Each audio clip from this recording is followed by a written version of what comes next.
చెప్పండి సార్. ఈ గుప్త నిధులు అనేవి మన భారతదేశానికి దాదాపు ఒక 2000 సంవత్సరం క్రితం నుండి మనం అనాగరికంగా ఎంతో బంగారు అయితేనేమి ఇతర లోహాలకు సంబంధించి అప్పట్లో ఎక్కడో దాచి ఉన్నారని చెప్పేసి మనకు తెలుస్తుంది. అలాంటివి ఏవైనా ఉంటే మా దృష్టికి కానీ లేదా ఆర్కియాలజీ డిపార్ట్మెంట్ వాళ్ళ దృష్టికి తీసుకుని వస్తే అవి ప్రభుత్వ ఆధ్వర్యంలో కూడా తీసే అవకాశం ఉంది. అనవసరంగా దాన్ని మన సంపదను, మన వారసత్వ సంపదను అందరిదిగా భావించేసి మన గవర్నమెంట్ పురావస్తు శాఖ వారి ద్వారా చేపిస్తే బాగుంటుంది.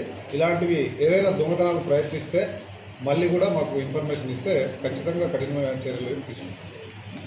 చాలామంది అనుకుంటున్నారు భూమిలో ఏది దొరికినా కూడా అది ప్రభుత్వ స్వాధీనమే అవుతుంది. భూమిలోని వస్తువు ఏదైనా సరే అది ప్రభుత్వానికి స్వాధీనం చేయడం మనందరి బాధ్యత. సో మీడియా మిత్రుల ద్వారా అందరూ తెలియజేస్తున్నాం. ఇలాంటి విధంగా దొరికినా లేదా ఎవరైనా దాన్ని తవ్వడానికి ప్రయత్నించినా కూడా పోలీసు వారు తెలియజేయండి. మన భారతదేశం యొక్క సంపదను కాపాడేది పురావస్తు శాఖ అని చెప్పేసి మన గవర్నమెంట్ తరఫున ఉంది. మనం అలాంటివి ఏదైనా దొరికినా కూడా బంగారు అయితేనే, వెండి అయితేనే, కూడా ఏ లోహాలు అయితేనే మనం ఒక జాతీయ సంపదగా వాటిని మనము తీసుకొని దాన్ని కాపాడుకోవాల్సిన బాధ్యత కూడా మనందరిపైన. ఇటీవల పక్క రాష్ట్రంలో ఇక్కడ మరకతం అని వినాయకుడు కూడా దొరకడం జరిగింది. దాన్ని పురావస్తు శాఖ వారు స్వాధీనం చేసుకున్నారు. సో భూమిలో కానీ మన విలువైన సంపద ఏదైనా సరే దొరికినట్లయితే తప్పనిసరిగా ప్రజలందరూ అది పోలీసు వారికి పురావస్తు శాఖకు అప్పగించినట్లయితే పరిశోధన చేసి దాని ద్వారా మనకు కొంత చరిత్ర కూడా తెలిసే అవకాశం ఉంటుంది.